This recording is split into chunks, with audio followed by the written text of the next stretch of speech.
Halo sahabatku, selamat datang kembali di channel Kita Bercerita. Kali ini akan menceritakan tentang suamiku makan malam dengan gundiknya. Kupesan meja tepat di samping mereka bersama suami sahnya. Restoran langsung kacau. Sebelum ceritanya dimulai, silahkan tulis di kolom komentar, dari kota mana saja kalian berasal. Jangan lupa tekan like dan subscribe, agar channel ini bisa berkembang, dan bisa memberikan cerita yang lebih menarik lagi. Namaku Shanum. Kalau ada yang bertanya seperti apa rumah tanggaku dari luar, mungkin banyak orang akan mengatakan bahwa aku adalah perempuan yang beruntung. Aku memiliki suami bernama Damar, seorang pria yang dikenal ramah, pekerja keras, dan selalu tampil tenang di hadapan siapapun. Kami tinggal di sebuah rumah sederhana namun nyaman, berada di lingkungan yang damai, dengan halaman kecil yang setiap pagi selalu kusirami sebelum memulai aktivitas. Sudah hampir 8 tahun kami menjalani kehidupan sebagai pasangan suami istri. 8 tahun bukanlah waktu yang singkat. Kami melewati banyak hal bersama. Dari masa ketika harus menghitung setiap pengeluaran karena penghasilan masih pas-pasan, hingga perlahan keadaan menjadi lebih baik. Semua kami bangun sedikit demi sedikit, dengan doa, kesabaran, dan saling percaya. Setidaknya, itulah yang selama ini kupikirkan. Setiap pagi aku selalu bangun lebih dulu. Aroma nasi hangat yang mengepul dari dapur menjadi kebiasaan yang tak pernah berubah. Aku percaya, rumah yang baik selalu diawali dengan sarapan yang disiapkan dengan penuh kasih. Aku berangkat lebih pagi hari ini, ucap Damar suatu pagi sambil mengenakan jam tangannya. Baik, jangan lupa makan siang tepat waktu, jawabku sambil merapikan kerah bajunya. Ia tersenyum singkat. Senyuman yang dulu selalu mampu membuatku merasa tenang, kini entah mengapa mulai terasa berbeda. Bukan karena bentuknya berubah, melainkan karena kehangatan yang dulu selalu kurasakan perlahan seolah memudar. Meski demikian, aku memilih mengabaikan perasaan itu. Aku tidak ingin menjadi istri yang mudah berprasangka.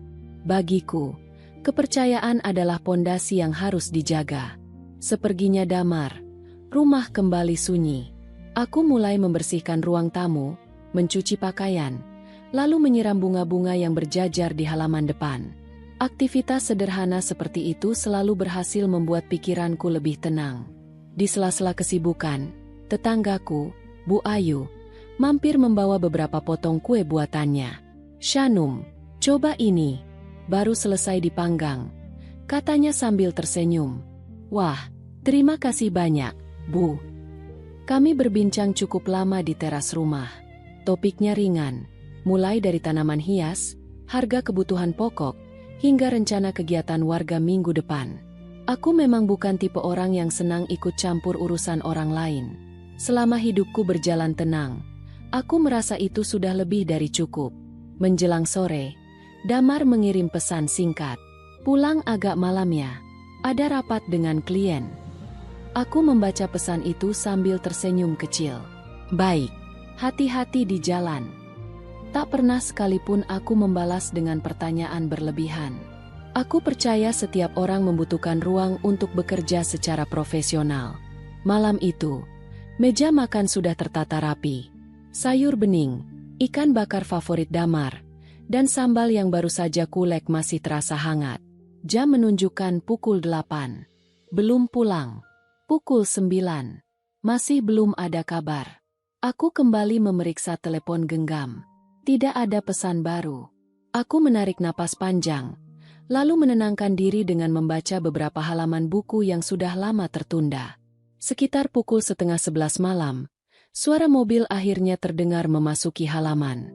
Aku segera membuka pintu. "Wah, masih bangun?" tanya Damar sambil tersenyum lelah. "Iya. Aku menunggu. Maaf ya, tadi rapatnya molor." "Tidak apa-apa." Aku mengambil tas kerjanya dan membawakannya segelas air hangat. Saat itulah aku mencium aroma parfum yang terasa asing. Harumnya lembut, bukan aroma yang biasa dipakai Damar. Namun aku segera menepis pikiran itu. Mungkin berasal dari rekan kerja, atau ruang rapat yang menggunakan pengharum ruangan. Tidak ada alasan bagiku untuk langsung berpikir buruk. Aku sudah siapkan makan malam. Aduh, Aku sudah makan sama klien. Oh begitu. Aku tetap tersenyum. Walaupun tanpa kusadari, senyum itu terasa sedikit dipaksakan. Makanan yang sejak sore kusiapkan dengan penuh semangat akhirnya tetap tersaji utuh di meja makan. Setelah Damar masuk ke kamar untuk beristirahat, aku membereskan semua hidangan seorang diri. Tanganku bekerja seperti biasa. Namun pikiranku mulai dipenuhi pertanyaan-pertanyaan kecil yang belum berani ku jawab. Malam semakin larut. Aku berdiri di depan jendela kamar, memandang lampu-lampu kota yang terlihat dari kejauhan. Aku teringat satu kalimat yang pernah diucapkan ibuku sebelum beliau wafat. Dalam rumah tangga, jangan mudah curiga, tetapi jangan pula menutup mata terhadap perubahan. Selama ini aku lebih memilih bagian pertama. Mungkin karena aku terlalu percaya, atau mungkin karena aku takut menemukan kenyataan yang berbeda dari harapan. Hari-hari berikutnya berjalan hampir sama. Damar semakin sering pulang larut malam. Kadang ia mengatakan sedang menemui klien. Kadang ada rapat mendadak. Kadang ada perjalanan dinas singkat yang baru diberitahukan beberapa jam sebelumnya. Tidak ada pertengkaran di antara kami. Tidak ada suara tinggi. Tidak ada pintu dibanting. Justru semuanya terasa terlalu tenang. Dan seringkali, ketenangan yang berlebihan menyimpan sesuatu yang belum terlihat. Suatu sore, ketika sedang merapikan lemari kerja Damar atas permintaannya, sebuah kartu reservasi restoran mewah tanpa sengaja terjatuh dari sela-sela map dokumen. Aku memungutnya perlahan. Nama restorannya sangat terkenal. Tempat yang biasanya digunakan untuk jamuan makan eksklusif atau perayaan istimewa. Di sudut kartu tertulis tanggal yang masih beberapa hari lagi. Aku tersenyum kecil. Mungkin Damar sedang menyiapkan kejutan untuk ulang tahun pernikahan kami. Gumamku pelan. Pikiran itu membuat hatiku kembali hangat. Aku menyimpan kartu tersebut ke tempat semula tanpa mengatakan apapun. Saat itu, aku sama sekali tidak mengetahui bahwa selembar kartu reservasi sederhana itu akan menjadi awal dari rangkaian peristiwa yang perlahan mengubah cara pandangku terhadap orang yang selama bertahun-tahun kupanggil sebagai suami. Beberapa hari setelah menemukan kartu reservasi restoran itu, aku menjalani rutinitas seperti biasa. Tidak ada satupun sikap Damar yang tampak mencolok jika dilihat sekilas. Ia masih berpamitan setiap pagi sebelum berangkat bekerja. Masih mengucapkan terima kasih setiap kali aku menyiapkan sarapan, dan masih sesekali menanyakan apakah aku sudah beristirahat. Namun, semakin lama aku memperhatikan, semakin banyak perubahan kecil yang sulit kujelaskan dengan kata-kata. Perubahan itu bukan sesuatu yang bisa langsung dijadikan alasan untuk menuduh. Justru karena terlalu kecil, semuanya terasa membingungkan. Suatu pagi, ketika Damar sedang menikmati secangkir kopi di meja makan, telepon genggamnya bergetar pelan. Sekilas kulihat layar ponselnya menyala. Ia langsung meraih telepon itu bahkan sebelum nada dering kedua berbunyi. "Sebentar ya," katanya singkat sambil berdiri. Ia berjalan menuju teras depan. Aku tidak berniat menguping. Aku hanya melanjutkan mencuci piring di dapur. Tetapi dari balik jendela yang terbuka, aku melihat Damar berbicara dengan suara yang jauh lebih pelan daripada biasanya. Sesekali ia tersenyum. Sesekali ia menganggukkan kepala. Begitu percakapan selesai, ia kembali ke dalam rumah dengan wajah yang tampak lebih segar. "Telepon dari kantor?" tanyaku sekadar membuka percakapan. "Iya, ada sedikit pekerjaan yang harus diselesaikan." Aku hanya mengangguk. Tidak ada alasan bagiku untuk memperpanjang pertanyaan. Kepercayaan masih menjadi pilihan yang ingin kupertahankan. Hari itu aku memutuskan pergi ke pasar tradisional untuk membeli beberapa kebutuhan rumah. Aku memang lebih senang memilih sendiri sayuran dan bahan masakan agar kualitasnya tetap terjaga. Di tengah perjalanan pulang, tanpa sengaja aku bertemu dengan Bu Ayu. "Belanja juga, Shanum?" sapanya ramah. "Iya, Bu. Sekalian cari ikan yang masih segar." Kami berjalan berdampingan sambil membawa kantong belanja masing-masing. Bu Ayu bercerita tentang anaknya yang baru diterima bekerja. Sementara aku lebih banyak mendengarkan sambil sesekali tersenyum. Sebelum berpisah, beliau sempat berkata, "Kalau ada waktu nanti sore, mampir ke rumah ya. Saya baru belajar membuat puding." Tentu, Bu. Kalau pekerjaan di rumah sudah selesai, saya datang. Percakapan sederhana itu berhasil membuat suasana hatiku sedikit lebih ringan. Sesampainya di rumah, aku kembali sibuk di dapur. Aku menyiapkan makan siang kesukaan Damar meskipun aku tahu kemungkinan besar ia akan kembali makan bersama rekan kerjanya. Entah mengapa, aku tetap ingin melakukan hal-hal kecil yang selama ini menjadi bentuk perhatianku sebagai seorang istri. Menjelang sore, Damar kembali mengirim pesan. Hari ini mungkin pulang sedikit terlambat. Aku membaca pesan itu beberapa kali. Biasanya aku langsung membalas. Namun kali ini aku membiarkan beberapa menit berlalu sebelum akhirnya menulis singkat. Baik, hati-hati di jalan. Tidak lama kemudian muncul balasan. Terima kasih. Hanya 2 kata. Dulu, Damar sering mengirim pesan yang lebih hangat. Kadang ia bertanya aku sedang memasak apa. Kadang ia mengirim foto secangkir kopi yang diminumnya sambil berkata ingin segera pulang. Kini percakapan kami terasa semakin singkat. Bukan karena kami sedang bertengkar, melainkan seperti 2 orang yang sama-sama sibuk menjaga jarak tanpa menyadarinya. Malam harinya, sesuai janji, aku sempat mampir ke rumah Bu Ayu.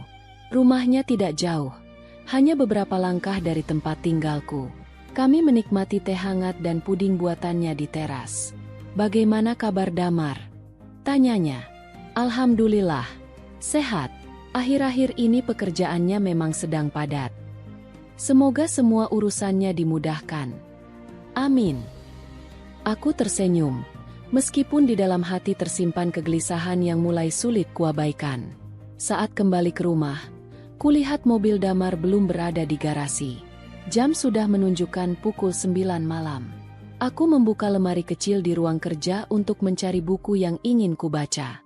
Tanpa sengaja, mataku kembali tertuju pada map tempat kartu reservasi restoran itu kusimpan beberapa hari lalu. Kartu itu masih berada di sana. Tanggal yang tercetak di sudutnya kini tinggal 2 hari lagi. Aku kembali tersenyum kecil. Mungkin benar ini untuk kejutan, batinku. Aku mencoba menguatkan keyakinan itu. Bukankah tidak adil jika aku membiarkan prasangka mengalahkan kepercayaan yang telah kami bangun selama bertahun-tahun? Malam semakin larut. Damar akhirnya pulang dengan wajah lelah.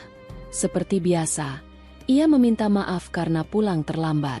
Aku menyambutnya dengan senyum yang sama seperti hari-hari sebelumnya. Namun, ketika ia meletakkan jas kerjanya di sandaran kursi, sebuah benda kecil berwarna keemasan terjatuh dari saku bagian dalam. Aku mengambilnya perlahan. Benda itu ternyata adalah kartu anggota sebuah restoran mewah. Restoran yang namanya sama persis dengan yang tertulis pada kartu reservasi yang kutemukan beberapa hari lalu. Aku memandang kartu itu beberapa saat. Lalu tanpa berkata apapun, aku mengembalikannya ke atas meja. Dalam hati, muncul satu pertanyaan yang mulai terdengar semakin jelas. Apakah restoran itu benar-benar akan menjadi tempat kejutan indah untuk pernikahan kami? Atau justru menjadi tempat yang akan mengubah seluruh hidupku? 2 hari berlalu sejak aku menemukan kartu anggota restoran itu di saku jas Damar. Tanggal yang tertera pada kartu reservasi akhirnya tiba. Sejak pagi, aku tidak menunjukkan sikap yang berbeda. Aku tetap menyiapkan sarapan seperti biasa, menyeduhkan kopi hangat untuk Damar, lalu mengantarkannya hingga ke depan pintu rumah. Semoga rapatnya lancar, kataku sambil tersenyum. Terima kasih. Mungkin malam ini aku pulang agak larut. Jawabnya singkat. Kalimat itu kembali terdengar. Kalimat yang belakangan ini terlalu sering kudengar. Aku hanya mengangguk pelan. Hati-hati di jalan. Setelah mobil Damar meninggalkan halaman, aku berdiri beberapa saat di teras rumah. Entah mengapa, ada perasaan yang sulit dijelaskan. Bukan marah, bukan pula kecewa. Lebih tepatnya, aku merasa ada sesuatu yang sedang disembunyikan dariku. Namun aku tetap berusaha berpikir baik. Mungkin benar ia sedang menyiapkan kejutan. Mungkin aku hanya terlalu banyak membayangkan hal-hal yang belum tentu terjadi. Menjelang siang, aku menyelesaikan semua pekerjaan rumah lebih cepat dari biasanya. Setelah itu aku duduk di ruang keluarga sambil memandangi kalender yang tergantung di dinding. Tanggal itu terasa begitu mencolok. Tanggal yang sama dengan kartu reservasi restoran. Tanpa sadar, aku mengambil telepon genggam dan membuka ruang percakapan dengan Damar. Aku sempat mengetik pesan. Apa malam ini kita ada acara? Namun sebelum kukirim, aku menghapusnya kembali.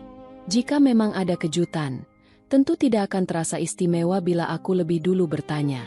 Aku menghela napas panjang. Semoga aku memang hanya terlalu khawatir. Gumamku pelan. Menjelang sore, Damar kembali mengirim pesan. Aku langsung bertemu klien setelah jam kerja. Jangan menunggu makan malam. Pesan itu membuat dadaku terasa sedikit sesak. Tetapi aku tetap membalas dengan kalimat yang sama seperti biasanya. Baik. Semoga urusannya lancar. Tak lama kemudian muncul tanda bahwa pesanku telah dibaca. Namun tidak ada balasan lagi. Aku mencoba mengalihkan pikiran dengan membaca buku, tetapi berkali-kali mataku justru tertuju pada jam dinding. Waktu terasa berjalan lebih lambat dari biasanya. Saat malam mulai turun, telepon genggamku berdering.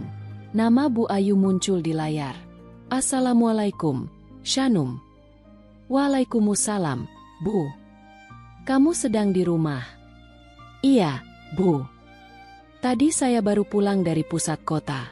Kebetulan lewat depan restoran Grand Arunika. Aku mendengarkan sambil tetap tenang.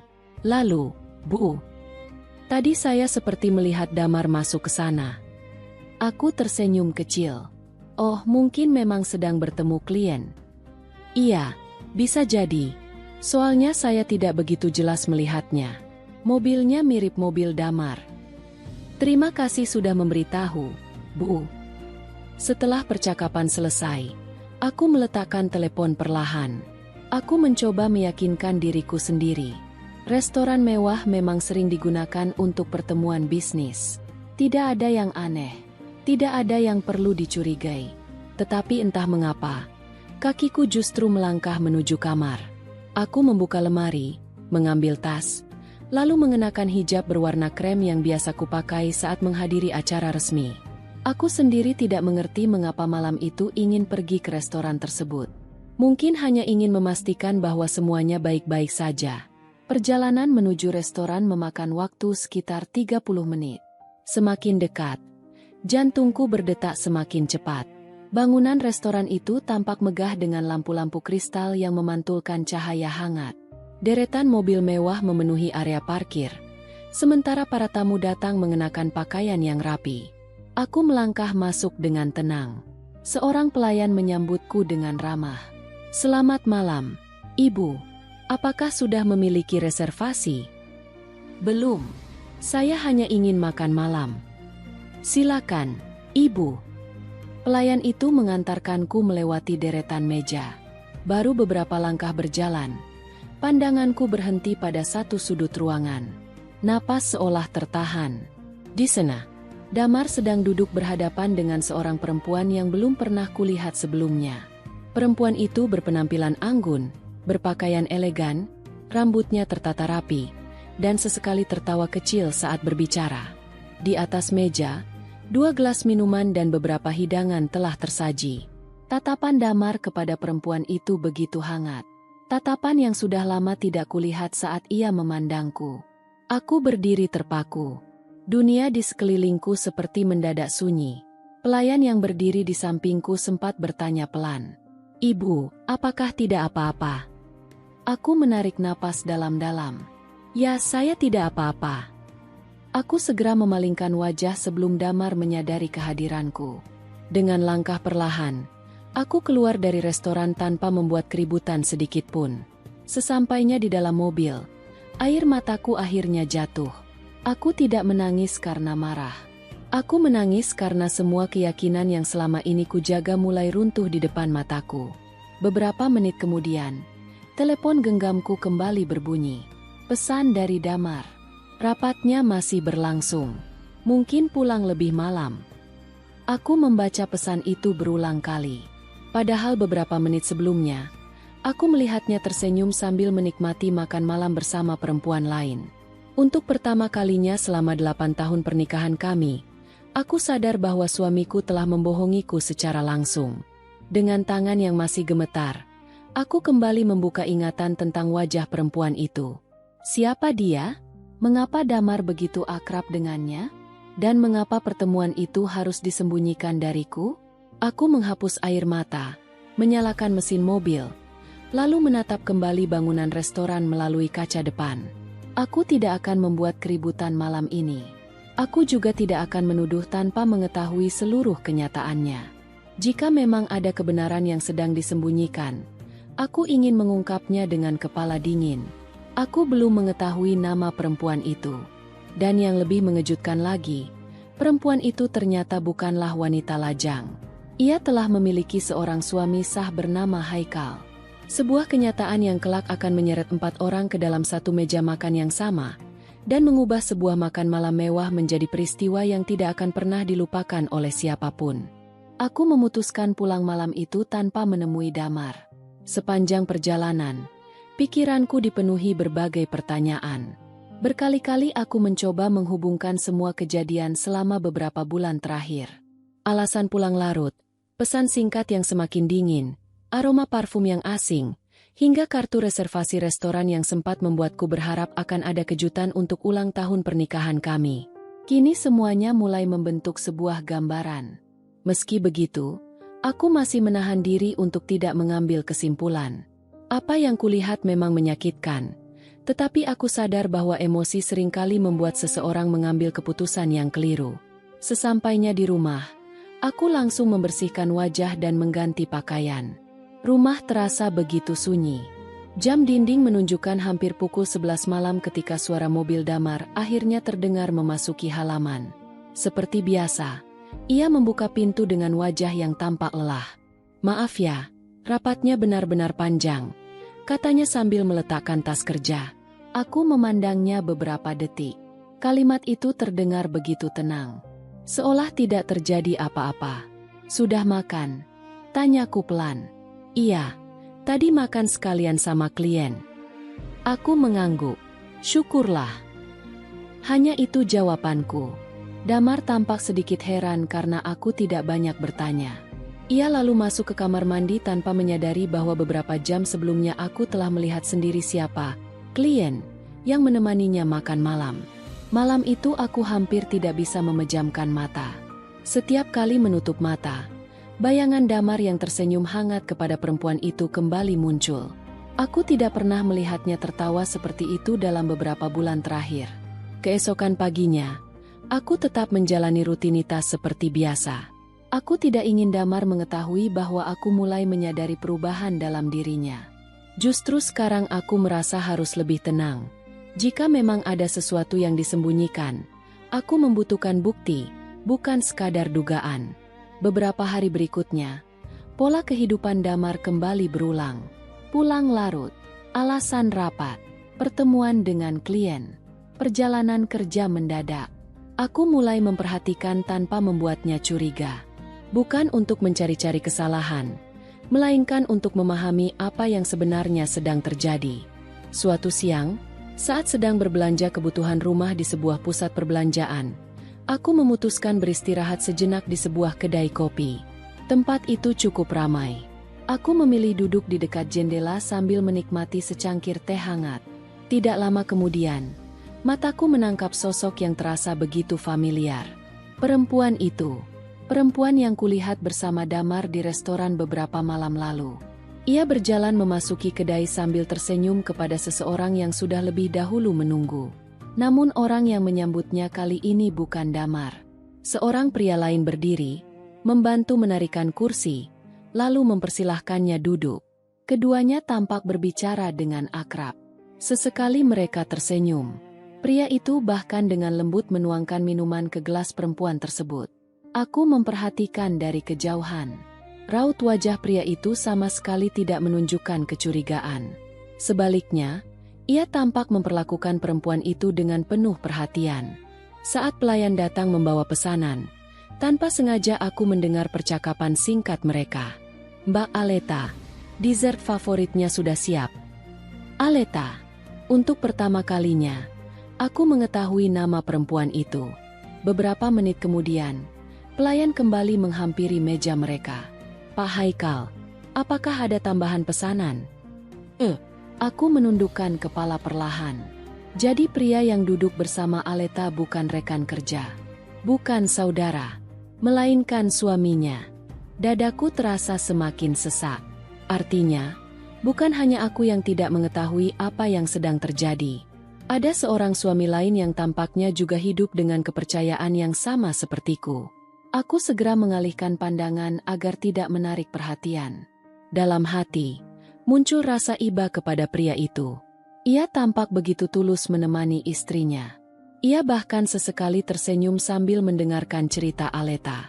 Melihat pemandangan itu, aku justru semakin bingung. Jika Aleta memiliki suami yang begitu baik, mengapa ia masih menjalin hubungan sedekat itu dengan Damar? Dan jika Damar masih memiliki aku yang selalu berusaha menjaga rumah tangga kami, mengapa ia memilih menyembunyikan pertemuan-pertemuan tersebut? Pertanyaan demi pertanyaan terus bermunculan. Namun aku sadar, jawabannya belum lengkap. Aku tidak boleh gegabah menemui Haikal. Aku juga tidak boleh langsung menuduh Aleta ataupun Damar. Satu kesalahan langkah saja bisa membuat semuanya menjadi lebih rumit. Aku memilih meninggalkan kedai lebih dahulu. Sesampainya di parkiran, aku duduk cukup lama di dalam mobil. Aku membuka kembali pesan-pesan lama dari Damar. Hampir setiap malam ketika ia mengaku sedang bersama klien, waktunya bertepatan dengan malam-malam ketika restoran mewah itu ramai oleh reservasi makan malam. Semakin kupikirkan, semakin banyak potongan-potongan kecil yang mulai saling terhubung. Tetapi masih ada satu hal yang belum kumiliki. Bukti yang benar-benar tidak bisa dibantah. Malam harinya, ketika Damar sedang mandi, telepon genggamnya yang tergeletak di atas meja tiba-tiba menyala karena ada pesan masuk. Aku sama sekali tidak berniat membukanya. Namun layar ponsel yang belum terkunci itu menampilkan pratinjau singkat. Hanya beberapa kata. "Besok malam seperti biasa. Meja favorit kita sudah saya pesan." Di bawah pesan itu tertera satu nama yang membuat napasku seakan berhenti. Aleta. Aku tidak menyentuh telepon itu. Aku tidak membuka isi percakapannya. Aku hanya memandang layar yang perlahan kembali gelap. Kini aku tidak lagi berhadapan dengan dugaan. Nama perempuan yang kulihat bersama Damar, nama yang kudengar di kedai kopi, dan pesan yang muncul di telepon suamiku, semuanya mengarah kepada orang yang sama. Aku menutup mata sejenak. Untuk pertama kalinya, aku mulai memikirkan seseorang yang bahkan belum pernah kutemui secara langsung. Suami Aleta. Dalam hati, muncul sebuah pertanyaan yang tidak bisa lagi kuabaikan. Apakah ia juga sedang hidup di balik kebohongan yang sama sepertiku? Atau justru ia belum mengetahui apapun tentang hubungan yang sedang dijalani istrinya dan Damar? Pesan singkat yang muncul di layar telepon genggam Damar terus terbayang di pikiranku. "Besok malam seperti biasa. Meja favorit kita sudah saya pesan." Nama pengirimnya jelas. Aleta. Kini aku tidak lagi sedang menyusun dugaan. Aku telah melihat mereka makan malam bersama, mengetahui identitas perempuan itu, bahkan tanpa sengaja melihat pesan yang menunjukkan bahwa pertemuan seperti itu bukan hanya sekali terjadi. Namun, aku masih menahan diri. Aku tidak ingin rumah tangga yang telah kubangun selama 8 tahun hancur hanya karena aku mengambil keputusan saat emosi menguasai pikiranku. Aku membutuhkan kebenaran yang utuh. Keesokan paginya, aku tetap menjalani rutinitas seperti biasa. Aku menyiapkan sarapan, menyeduhkan kopi, merapikan dasi Damar sebelum ia berangkat bekerja. "Terima kasih sudah selalu menyiapkan semuanya," ucapnya sambil tersenyum tipis. Aku membalas senyumnya. "Sama-sama." Tidak ada pertengkaran, tidak ada nada tinggi. Justru ketenangan itulah yang terasa semakin menyakitkan. Sebelum masuk ke mobil, Damar kembali berkata, "Malam ini jangan menunggu ya. Aku ada pertemuan penting." Aku hanya mengangguk. Semoga lancar. Mobilnya perlahan meninggalkan halaman. Begitu kendaraan itu menghilang di ujung jalan, aku masuk kembali ke rumah dengan langkah pelan. Aku duduk cukup lama di ruang tamu. Di atas meja masih terletak cangkir kopi Damar yang belum sempat kubereskan. Aku memandangnya tanpa berkedip. Lalu perlahan mengambil telepon genggamku. Ada satu orang yang terus memenuhi pikiranku sejak kemarin. Pria yang kulihat menemani Aleta dengan penuh perhatian. Pria yang kemungkinan besar tidak mengetahui apa yang sebenarnya sedang terjadi. Aku membuka media sosial dan mencoba mencari nama Aleta. Awalnya tidak mudah. Namun setelah mengingat wajahnya dengan baik, akhirnya aku menemukan sebuah akun yang tampaknya benar. Di beberapa foto terlihat Aleta bersama seorang pria yang sama persis dengan yang kulihat di kedai kopi. Namanya memang Haikal. Di salah satu unggahan lama, Aleta bahkan menandai akun suaminya. Aku membuka profil Haikal. Isi unggahannya sederhana. Sebagian besar tentang pekerjaan, keluarga, dan beberapa foto perjalanan bersama Aleta. Tidak ada yang menunjukkan bahwa rumah tangga mereka sedang bermasalah. Justru sebaliknya, dari luar, mereka tampak seperti pasangan yang harmonis. Aku menutup layar telepon sejenak. Hatiku terasa semakin berat. Jika Haikal benar-benar tidak mengetahui apapun, berarti selama ini ia mengalami hal yang sama denganku. Dipercaya, tetapi tidak diberi kejujuran. Menjelang siang, setelah berpikir berkali-kali, akhirnya aku memberanikan diri mengirim sebuah pesan singkat. Aku memilih kata-kata yang sangat hati-hati. Selamat siang. Apakah benar ini Bapak Haikal? Perkenalkan, nama saya Shanum. Saya ingin berbicara mengenai sesuatu yang penting. Jika Bapak berkenan, saya berharap kita bisa bertemu sebentar. Saya mohon maaf jika pesan ini mengganggu. Setelah pesan itu terkirim, jantungku berdegup lebih cepat. Aku tidak tahu bagaimana reaksinya. Mungkin ia akan mengabaikannya. Mungkin ia menganggapku orang asing. Atau mungkin ia justru marah. Hampir 1 jam berlalu tanpa balasan. Aku mencoba menenangkan diri dengan membereskan rumah. Namun pikiranku terus kembali pada telepon genggam yang sesekali kulihat. Menjelang sore, akhirnya layar ponselku menyala. Balasan dari Haikal. Selamat sore, Bu Shanum. Maaf, saya baru selesai rapat. Ada hal apa ya? Apakah kita saling mengenal? Aku menarik napas panjang sebelum membalas. Belum, Pak. Tetapi saya merasa kita perlu bertemu. Saya tidak ingin membahasnya melalui pesan karena bisa menimbulkan kesalahpahaman. Saya hanya berharap Bapak bersedia meluangkan sedikit waktu. Beberapa menit kemudian, balasan kembali masuk. Baik. Kapan dan di mana? Aku terdiam. Inilah saat yang sejak tadi kupikirkan. Aku membuka kembali pesan dari Aleta yang sempat muncul di telepon Damar. Besok malam seperti biasa. Meja favorit kita sudah saya pesan. Kalimat itu terus terngiang. Lalu perlahan sebuah rencana mulai terbentuk di kepalaku. Aku tidak ingin menemui Damar. Aku juga tidak ingin menghampiri Aleta. Aku hanya ingin Haikal melihat sendiri kenyataan yang selama ini tersembunyi. Tanpa rekayasa, tanpa teriakan, tanpa tuduhan. Aku kemudian membalas pesan Haikal. Apakah Bapak bersedia bertemu besok malam di restoran Grand Arunika? Saya akan menjelaskan semuanya di sana. Tidak lama kemudian, balasan datang. Baik, Bu Shanum. Saya datang. Pukul berapa? Pukul 7 malam. Baik. Sampai bertemu besok. Aku meletakkan telepon perlahan. Untuk pertama kalinya sejak semua ini dimulai, aku merasa memiliki arah. Aku tidak sedang menyusun balas dendam. Aku hanya ingin kebenaran terlihat oleh orang-orang yang berhak mengetahuinya. Malam harinya, Damar kembali pulang larut. Ia mengatakan pertemuan dengan klien berjalan cukup melelahkan. Aku hanya mendengarkan sambil menyajikan segelas air hangat. Di balik senyumku, sebuah rencana sudah tersusun dengan sangat rapi. Besok malam, di restoran yang sama, di tempat yang sama, Damar akan datang dengan keyakinan bahwa ia akan menikmati makan malam bersama Aleta seperti biasanya. Haikal akan datang karena memenuhi undanganku. Sedangkan aku akan memesan sebuah meja yang letaknya tepat di samping meja mereka. Aku tidak berniat membuat keributan. Aku tidak ingin mempermalukan siapapun di depan banyak orang. Aku hanya ingin membiarkan sebuah kebohongan bertemu dengan kenyataan, pada waktu dan tempat yang sama. Dan aku yakin, ketika 4 orang itu akhirnya berada dalam satu ruangan, tidak ada lagi rahasia yang mampu bertahan untuk disembunyikan. Keesokan harinya tiba. Sejak membuka mata di pagi hari, dadaku sudah dipenuhi perasaan yang sulit dijelaskan.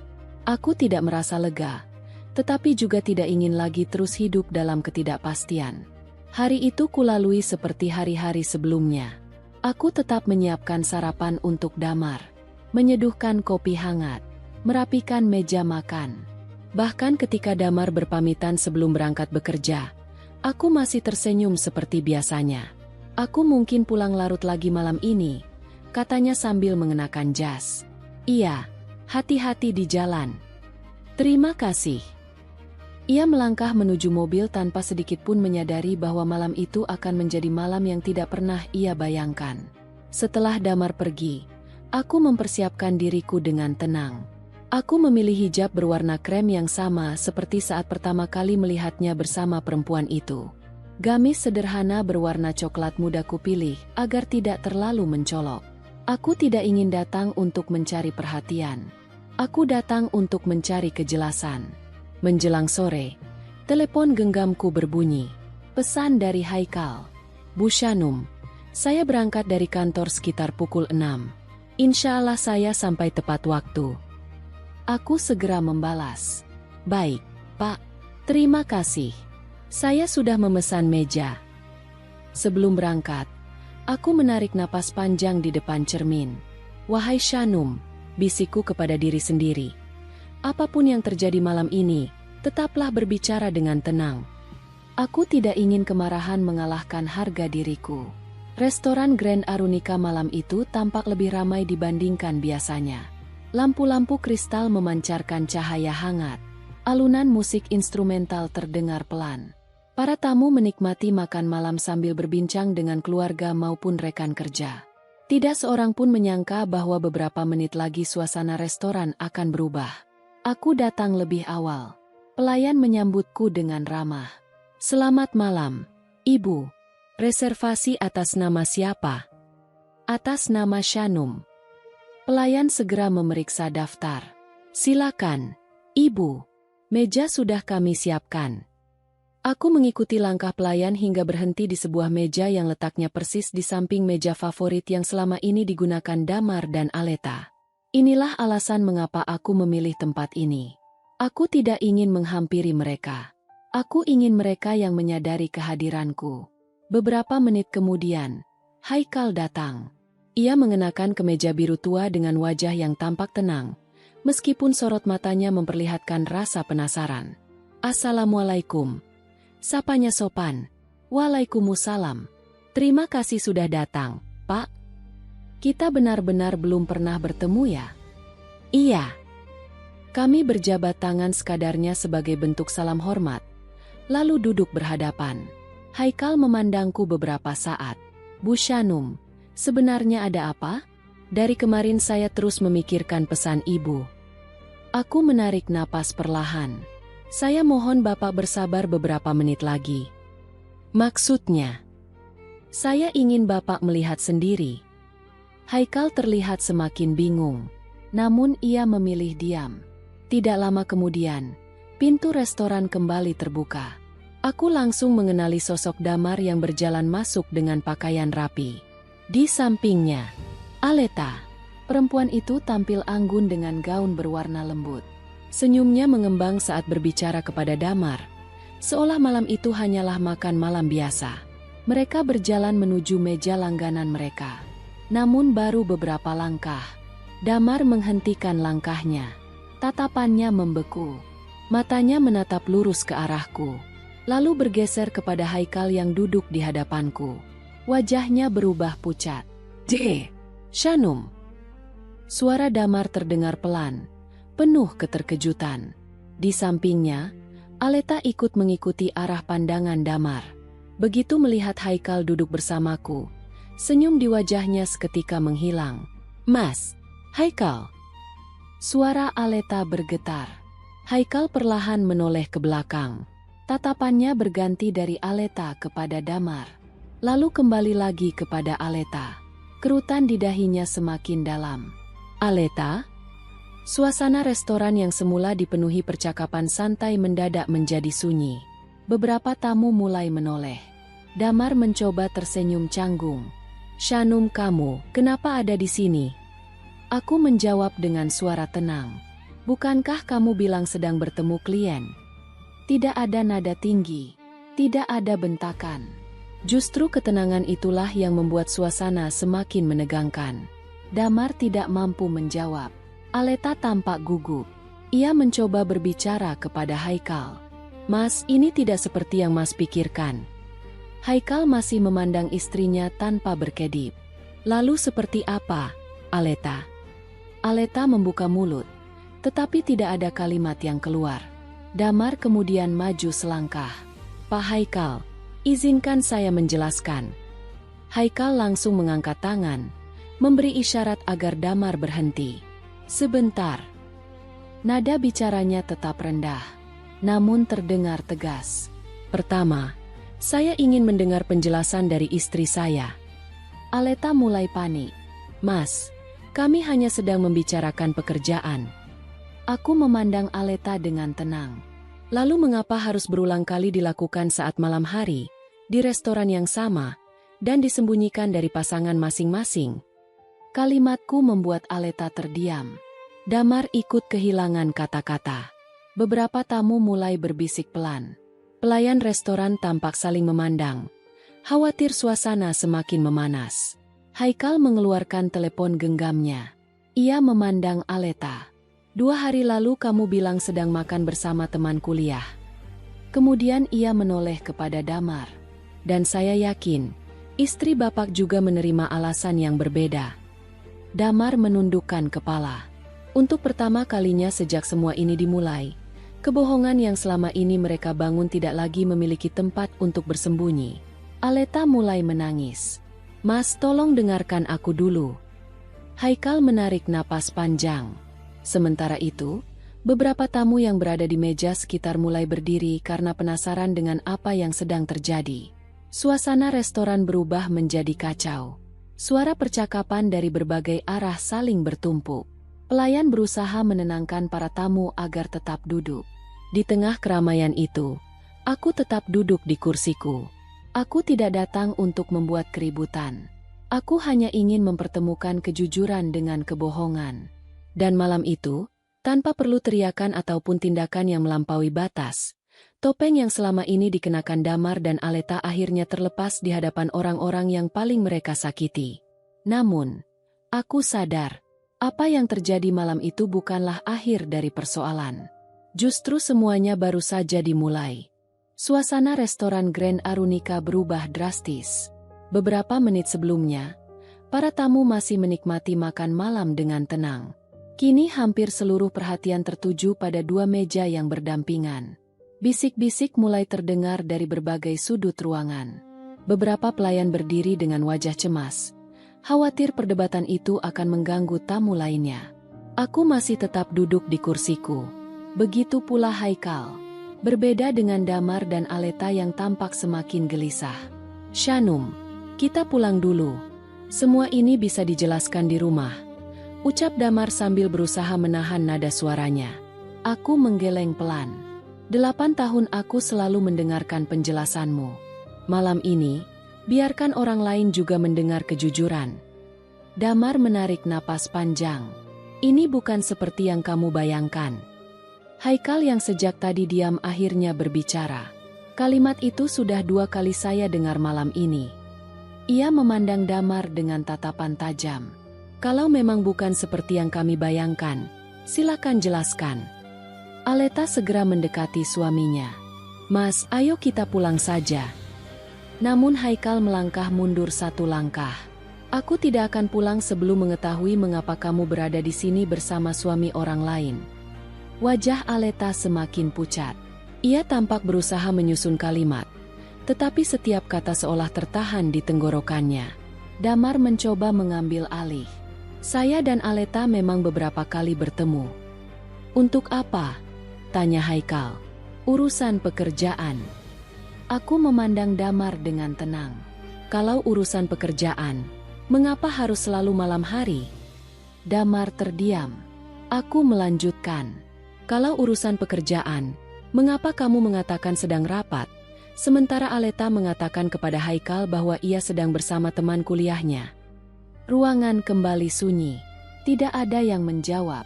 Seorang pelayan bahkan menghentikan langkahnya karena ikut mendengarkan. Haikal perlahan mengeluarkan telepon genggamnya. Aleta. Iya, Mas. Aku tidak akan bertanya lagi apakah kamu mengenal Damar. Aleta hanya menunduk. Tetapi aku ingin mendengar satu jawaban. Haikal menghela napas panjang. Apakah selama ini kamu berbohong kepadaku?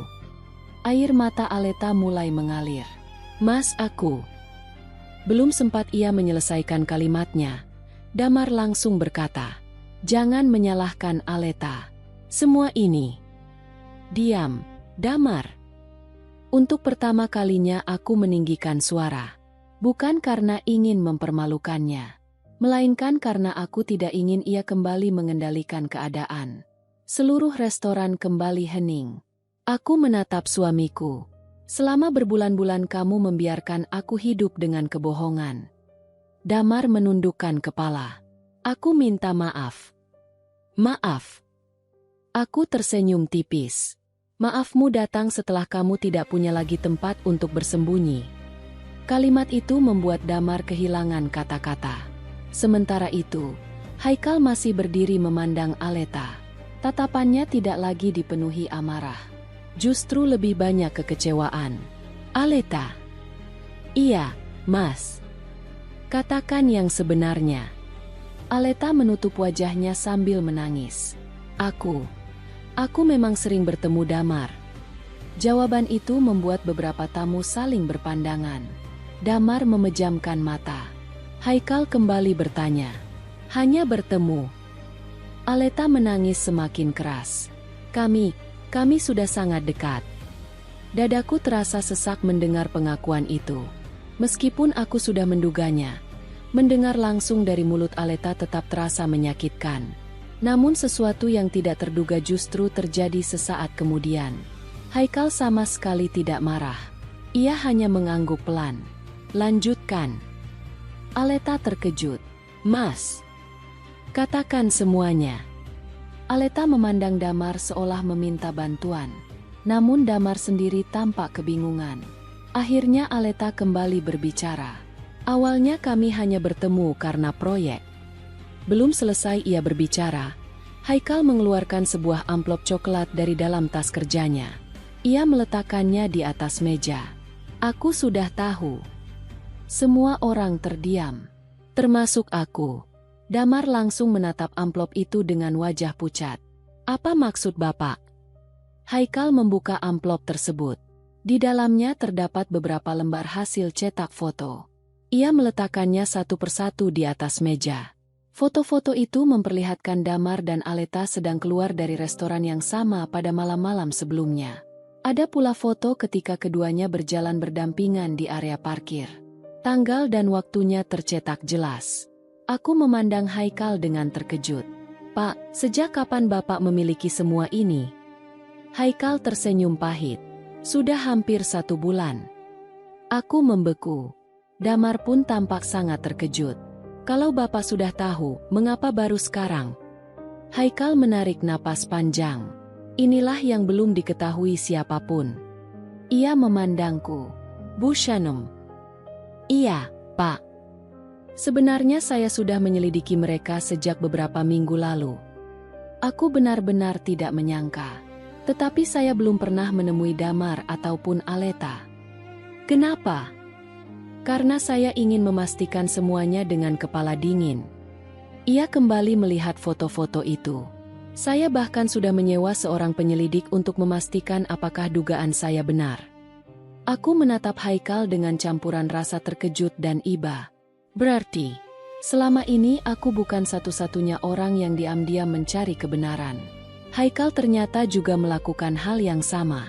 Namun plot yang paling mengejutkan belum berhenti di situ. Haikal mengeluarkan sebuah flash disk kecil dari saku kemejanya.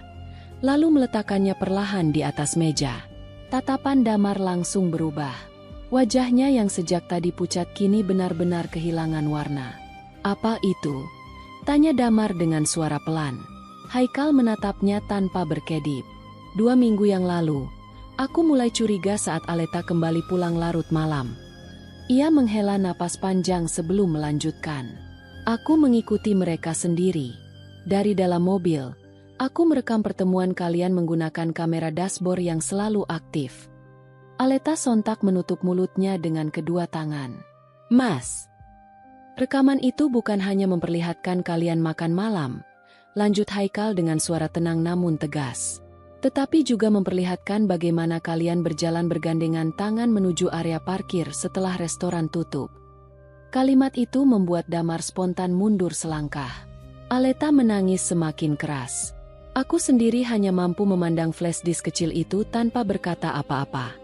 Aku tidak pernah membayangkan bahwa selama ini Haikal telah menyimpan bukti yang jauh lebih kuat daripada yang ku ketahui." Haikal menggenggam kembali flash disk tersebut. "Aku tidak pernah berniat memperlihatkan rekaman ini kepada siapapun." Ia menatap Damar dan Aleta secara bergantian. "Tetapi malam ini, kalian sendiri yang memaksaku membuka semua kenyataan." Restoran kembali sunyi.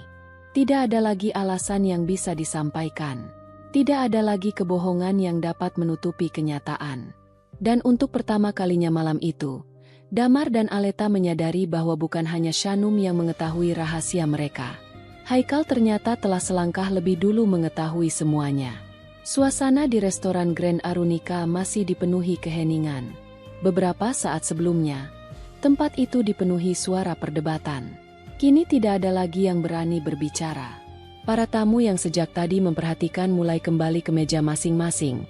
Meskipun sesekali masih melirik ke arah kami, pihak restoran akhirnya menghampiri dengan sopan. "Maaf, Bapak dan Ibu," ujar seorang manajer restoran dengan nada tenang. "Kami memahami ini adalah persoalan pribadi. Demi kenyamanan seluruh tamu, apakah perbincangan bisa dilanjutkan dengan suara yang lebih pelan?" Haikal menganggukkan kepala. "Maaf telah mengganggu." Aku pun ikut mengangguk. "Maaf." Sementara itu, Damar dan Aleta hanya terdiam. Mereka tampak kehilangan keberanian untuk kembali membela diri. Pelayan kemudian mempersilakan kami tetap duduk selama suasana tetap kondusif. Tidak ada yang diusir. Tidak ada keributan fisik. Hanya 4 orang yang sedang menghadapi kenyataan yang sama-sama menyakitkan. Beberapa menit berlalu tanpa satu pun dari kami berbicara. Akhirnya, Haikal memecah keheningan. "Shanum." Aku menoleh. "Iya, Pak.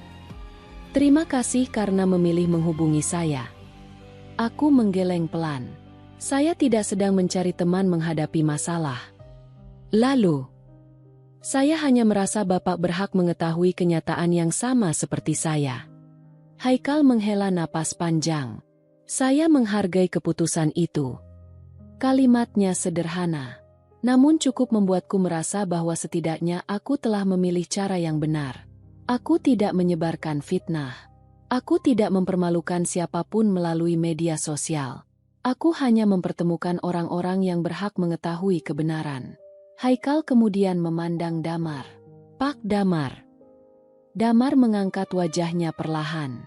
"Saya ingin mendengar satu jawaban yang jujur." Damar mengangguk lemah. "Silakan. Apakah hubungan kalian memang sudah melewati batas sebagai rekan kerja?" Ruangan kembali sunyi. Aku ikut menunggu jawaban itu. Begitu pula Aleta. Damar memejamkan mata beberapa detik. Lalu ia berkata dengan suara pelan. "Iya." Hanya satu kata. Tetapi kata itu terasa begitu berat. Aku menutup mata sejenak. Walaupun sudah mengetahui kenyataannya, mendengar pengakuan langsung dari mulut Damar tetap membuat hatiku terasa hancur. 8 tahun kepercayaan yang kubangun seolah runtuh hanya dalam hitungan detik. Aleta kembali menangis. "Mas, maafkan aku." Haikal tidak segera menjawab. Ia hanya memandang meja di depannya. Setelah beberapa saat, ia berkata pelan, "Yang paling menyakitkan bukan hanya apa yang kalian lakukan." Semua mata tertuju kepadanya. melainkan karena kalian memilih berbohong setiap hari. Tidak ada yang mampu membantah. Aku mengingat kembali semua pesan singkat yang pernah dikirim Damar. Sedang rapat. Bertemu klien. Pulang agak malam. Kalimat-kalimat itu kini terdengar sangat berbeda. Bukan lagi sekadar alasan, melainkan rangkaian kebohongan yang terus diulang. Damar akhirnya menoleh kepadaku. Shanum. Aku tidak menjawab. Aku tahu aku sudah mengecewakanmu. Aku masih diam. Kalau kamu ingin marah, aku menerimanya. Aku mengangkat wajah perlahan. Aku tidak ingin marah lagi, Damar. Ia tampak sedikit terkejut. Kenapa? Karena kemarahan tidak akan mengembalikan kepercayaan yang sudah hilang. Kalimat itu membuat Damar menundukkan kepala semakin dalam. Sementara itu, Aleta memegang lengan Haikal. Mas, aku sungguh menyesal. Haikal menarik lengannya secara perlahan. Bukan dengan kasar. Hanya memberi jarak. Aleta. Iya. Aku tidak akan mengambil keputusan malam ini.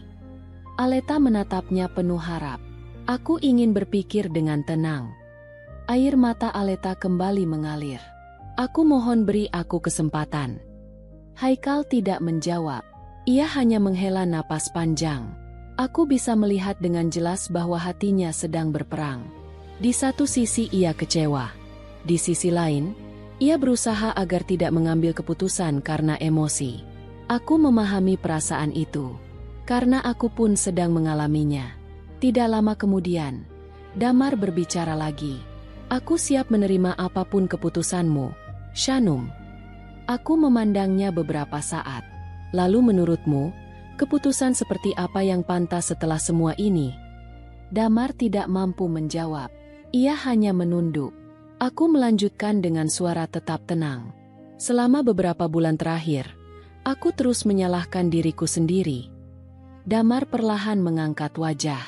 Aku berpikir mungkin aku kurang perhatian. Mungkin aku kurang menjadi istri yang baik.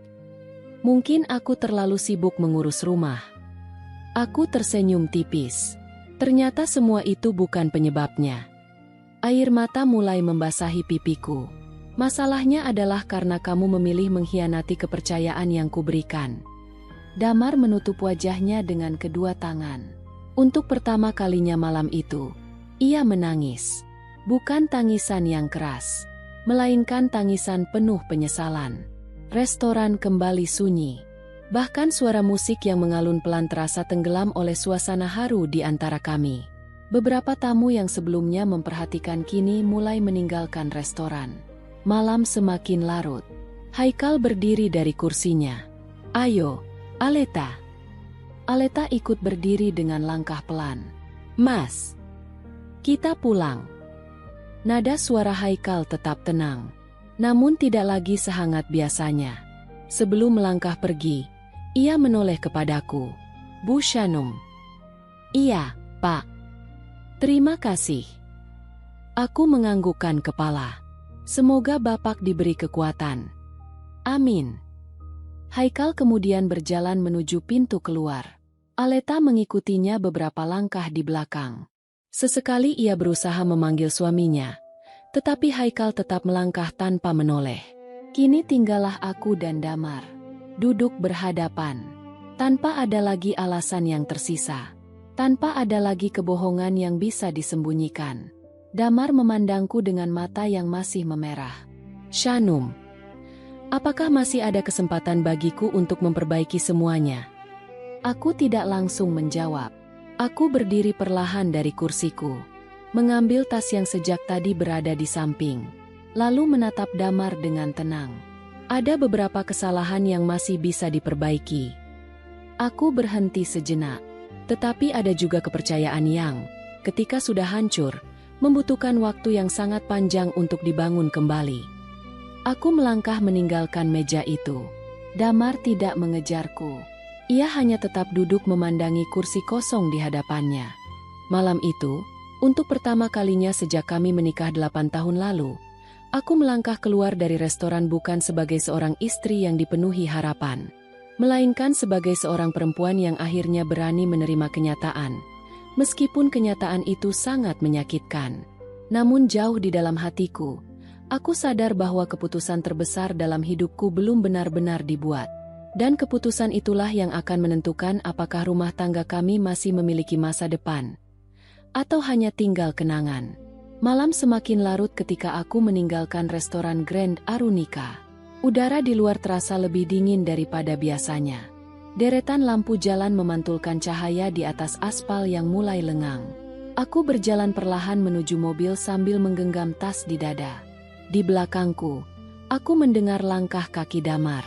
"Shanum." Aku berhenti sejenak, tetapi tidak menoleh. "Tolong dengarkan aku sekali lagi." Aku mengembuskan napas panjang sebelum akhirnya membalikkan badan. Damar berdiri beberapa meter dariku. Wajahnya masih dipenuhi penyesalan. "Aku tahu aku tidak pantas meminta apapun malam ini," katanya lirih. "Aku hanya ingin mengantarmu pulang." Aku menggeleng pelan. "Tidak usah, Shanum. Aku ingin pulang sendiri." Damar terdiam. Ia tampak ingin mengatakan sesuatu, tetapi akhirnya mengurungkan niatnya. Aku membuka pintu mobil dan masuk tanpa berkata apa-apa lagi. Saat mesin mobil mulai menyala, tanpa sengaja mataku melihat ke arah area parkir sebelah. Haikal berdiri di samping mobilnya. Aleta berada beberapa langkah di belakangnya. Perempuan itu terus menangis sejak keluar dari restoran. Beberapa kali ia mencoba mendekati Haikal. "Mas, tolong jangan diam seperti ini." Haikal tetap membuka pintu mobil tanpa menoleh. "Ayo masuk." Nada suaranya tenang. Tidak keras, tetapi juga tidak lagi hangat. Aleta menghapus air matanya, lalu masuk ke kursi penumpang. Aku tidak lagi memperhatikan mereka. Perlahan aku mengemudikan mobil meninggalkan restoran. Namun tanpa kusadari, arah mobil Haikal ternyata sama denganku selama beberapa kilometer. Di dalam mobil Haikal, suasana nyaris tanpa suara. Aleta beberapa kali mencoba membuka percakapan. "Mas, aku benar-benar menyesal." Tidak ada jawaban. "Mas, tolong bicara sesuatu." Haikal tetap fokus memandang jalan. Beberapa menit kemudian, ia akhirnya berkata pelan. "Aku sedang berusaha agar tidak mengatakan sesuatu yang nanti akan kusesali." Kalimat itu membuat Aleta kembali menangis. "Mas, aku tahu aku salah." "Iya. Hanya itu." Haikal menarik napas panjang. "Aleta, malam ini aku tidak sanggup berpura-pura bahwa semuanya baik-baik saja." Mobil terus melaju. Aleta mulai menyadari bahwa jalan yang mereka lewati bukan menuju rumah. "Mas." "Iya. Ini bukan jalan pulang." Haikal tetap memegang kemudi dengan tenang. "Aku tahu. Lalu kita mau kemana?" Haikal tidak langsung menjawab. Beberapa menit kemudian, mobil berhenti di depan sebuah rumah yang cukup besar. Lampu terasnya masih menyala. Aleta memandang rumah itu dengan mata yang mulai membesar. "Itu." "Iya. Rumah ayah dan ibu." Air mata Aleta kembali mengalir. "Mas, kenapa kita ke sini?" Haikal mematikan mesin mobil. "Aku tidak mengusirmu." Aleta menatapnya. "Tetapi malam ini aku membutuhkan waktu untuk menenangkan pikiranku." "Mas, aku ingin kamu tinggal dulu bersama orang tuamu beberapa hari." Aleta menggeleng sambil menangis. "Aku tidak mau." Haikal menatapnya dengan tenang. "Bukan karena aku membencimu." "Lalu?" "Karena aku tidak ingin kita saling melukai dengan kata-kata yang diucapkan saat emosi." Beberapa detik kemudian, pintu rumah terbuka. Ayah dan ibu Aleta keluar setelah mendengar suara mobil. Mereka tampak terkejut melihat putrinya menangis. "Aleta, ibu." Ibunya segera menghampiri dan memeluknya. "Ada apa ini?" Haikal turun dari mobil lalu memberi salam dengan sopan. "Maaf, Pak, Bu." Ayah Aleta memandang wajah Haikal. "Haikal, sebenarnya ada apa?" Haikal menundukkan kepala. "Mohon izinkan Aleta tinggal di sini beberapa hari." Ayah Aleta tampak semakin bingung. Apakah kalian bertengkar? Haikal memilih menjawab dengan hati-hati. Kami sedang menghadapi masalah dalam rumah tangga. Ia tidak menjelaskan lebih jauh. Ia tidak ingin mempermalukan Aleta di hadapan orang tuanya. Ayah Aleta mengangguk pelan. Baiklah. Haikal menoleh kepada Aleta. Jaga dirimu baik-baik. Aleta menangis semakin keras. Mas, jangan tinggalkan aku seperti ini. Haikal memejamkan mata beberapa detik. Aku tidak meninggalkanmu. Ia menarik napas panjang. Aku hanya sedang memberi ruang agar kita bisa berpikir dengan tenang. Setelah mengucapkan salam kepada kedua orang tua Aleta, Haikal kembali masuk ke mobil. Ia pergi tanpa sekalipun menoleh ke belakang. Sementara itu, aku terus mengemudikan mobil menuju arah yang berbeda. Beberapa kali telepon genggamku berdering. Nama Damar terus muncul di layar. Aku tidak mengangkatnya. Tak lama kemudian muncul pesan. Shanum, kita bicara baik-baik. Beberapa menit berikutnya, aku sedang menuju rumah. Lalu kembali masuk pesan. Tolong jangan pergi. Aku membaca semuanya. Namun tidak satu pun kubalas. Malam itu, untuk pertama kalinya sejak menikah, aku tidak ingin pulang ke rumah yang selama ini kami tempati bersama. Rumah itu masih sama. Perabotannya masih sama. Tetapi perasaan amanku di sana telah berubah. Aku membelokkan mobil menuju rumah orang tuaku. Rumah sederhana yang sudah sangat kukenal sejak kecil. Sesampainya di sana, aku berhenti cukup lama di depan pagar. Lampu ruang tamu masih menyala. Aku menarik napas panjang sebelum akhirnya menekan bel. Beberapa saat kemudian, pintu terbuka. Ibuku tampak terkejut. Shanum. Aku berusaha tersenyum. Assalamualaikum, Bu. Waalaikumsalam. Ibuku langsung memegang kedua tanganku. Sudah malam sekali. Kenapa datang sendiri? Aku tidak mampu lagi menahan air mata. Begitu melihat wajah ibuku, seluruh ketegaran yang sejak tadi kujaga runtuh seketika. Aku memeluk beliau erat. Ibu. Tangisku pecah. Ibuku membalas pelukanku tanpa bertanya apapun. Sudah masuk dulu. Ayahku yang mendengar suara kami segera keluar dari ruang tengah. Beliau memandangku dengan wajah penuh kekhawatiran. Shanum, ada apa? Aku mengusap air mata. Ayah, bolehkah malam ini aku menginap di sini? Ayah langsung mengangguk. Tentu boleh. Beliau tidak memaksaku bercerita malam itu. Hanya menepuk bahuku dengan lembut. Rumah ini selalu menjadi rumahmu. Kalimat sederhana itu membuat air mataku kembali mengalir. Aku masuk ke kamar lamaku. Segalanya masih hampir sama seperti ketika aku belum menikah. Lemari kayu di sudut ruangan. Foto keluarga yang masih tergantung di dinding. Dan jendela yang menghadap ke halaman belakang. Aku duduk di tepi tempat tidur sambil memandangi telepon genggam. Puluhan panggilan tidak terjawab dari Damar memenuhi layar. Aku mematikannya perlahan. Malam itu, tanpa saling berjanji, dua rumah tangga yang selama ini dibangun dengan kepercayaan harus menghadapi kenyataan yang sama. Haikal memilih mengantar Aleta kembali ke rumah orang tuanya agar masing-masing dapat menenangkan diri. Sedangkan aku memilih kembali ke rumah orang tuaku, mencari ketenangan di tempat yang selalu mengajarkanku arti kejujuran dan kasih sayang. Tidak ada keputusan yang diambil malam itu. Namun semua orang mulai memahami bahwa setelah sebuah kepercayaan hancur, jalan untuk memperbaikinya tidak akan pernah mudah. Pagi pertama di rumah orang tuaku terasa begitu sunyi. Sinar matahari masuk perlahan melalui jendela kamar yang dahulu menjadi saksi masa remajaku. Biasanya, setiap pagi aku terbangun di samping Damar. Kini, yang kudengar hanyalah suara burung di halaman dan langkah kaki ibuku yang sedang menyiapkan sarapan. Aku duduk di tepi tempat tidur sambil memandangi cincin pernikahan yang masih melingkar di jari manisku. 8 tahun. Bukan waktu yang singkat. Di dalam 8 tahun itu, ada begitu banyak kenangan yang pernah membuatku percaya bahwa Damar adalah teman hidup yang akan menua bersamaku. Air mataku kembali menetes. Bukan karena aku membenci Damar. Melainkan karena aku sedang berusaha menerima kenyataan bahwa orang yang paling kupercaya justru menjadi orang yang paling melukai hatiku. Ibuku mengetuk pintu kamar dengan lembut. "Shanum, sarapan sudah siap?" "Iya, Bu." Aku keluar dari kamar dan duduk bersama kedua orang tuaku. Mereka tidak memaksaku bercerita. Mereka hanya menemaniku makan dalam keheningan.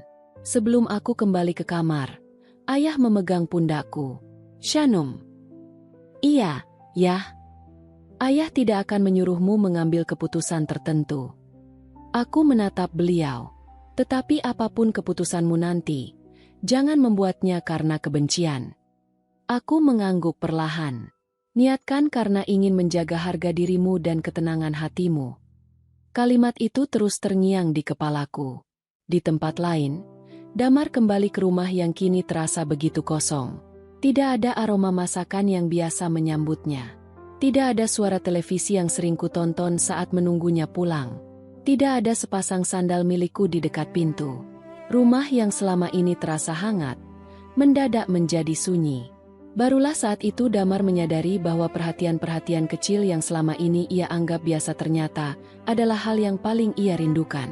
Di atas meja makan masih terdapat taplak yang kupilih beberapa bulan lalu. Di dapur, masih tersusun rapi cangkir favoritnya. Di ruang tamu, foto pernikahan kami masih berdiri di tempat yang sama. Damar mengambil bingkai foto itu. Tangannya bergetar. "Kenapa aku baru sadar sekarang?" Gumamnya lirih. Ia terduduk di lantai sambil memeluk bingkai foto tersebut. Penyesalan mulai datang.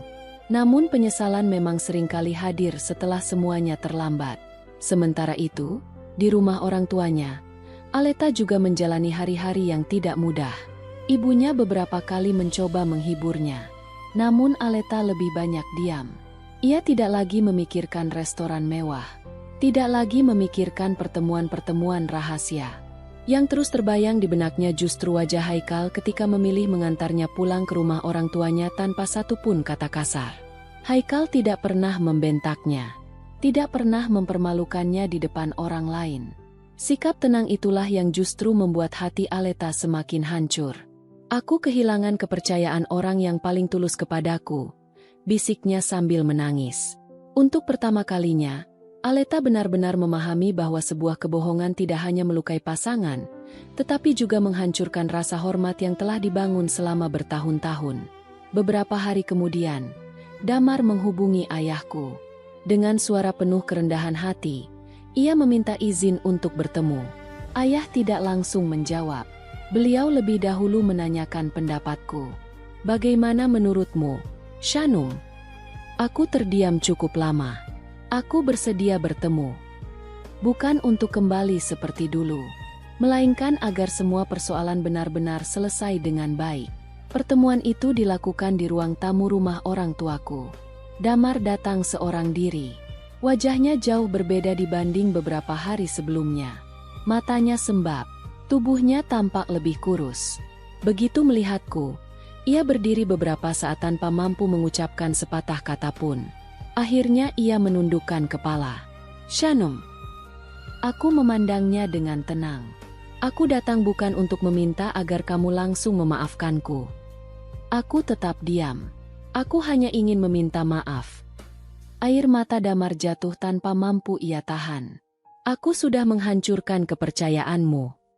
Aku menyia-nyiakan perhatianmu. Aku berbohong berkali-kali. Aku mengecewakan kedua orang tuamu yang selama ini menerima aku seperti anak sendiri."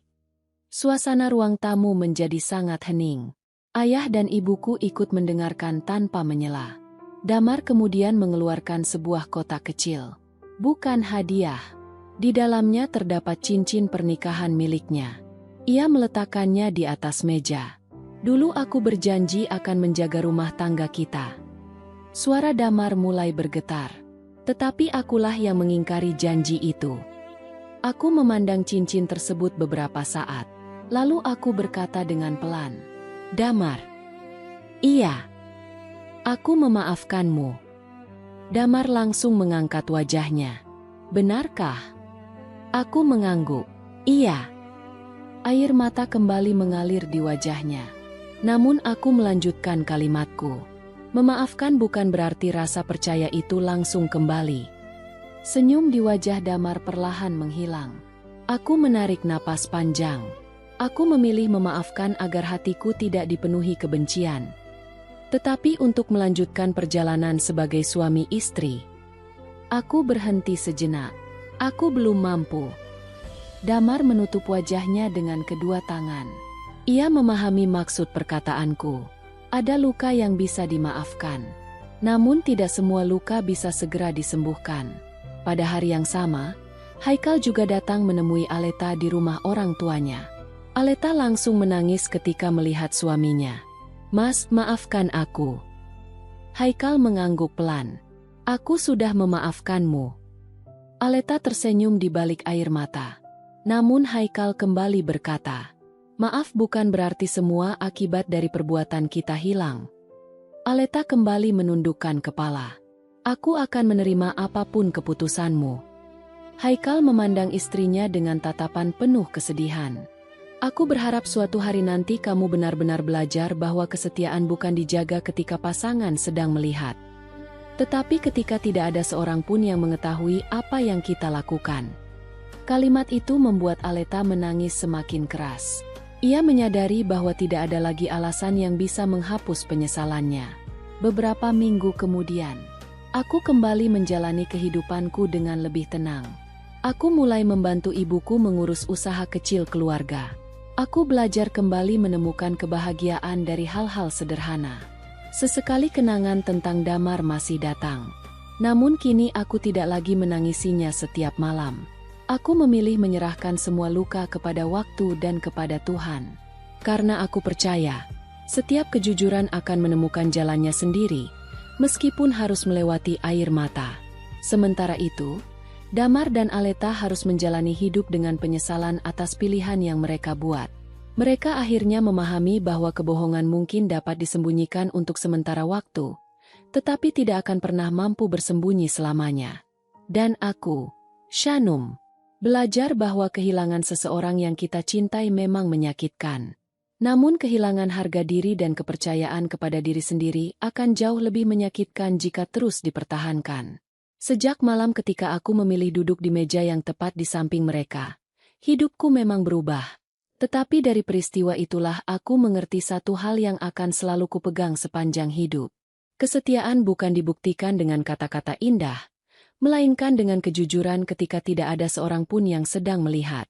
Dari kisah tadi, kita belajar bahwa setiap perjalanan hidup selalu membawa pesan yang berharga. Semoga ada hikmah yang bisa kita petik bersama hari ini. Kalau kalian suka dengan cerita seperti ini, silakan tekan tombol like dan subscribe sebagai bentuk dukungan kamu untuk channel ini. Terima kasih sudah meluangkan waktu kalian. Tetaplah menjadi bagian dari channel Kita Bercerita ini, dan sampai jumpa di kisah inspiratif berikutnya.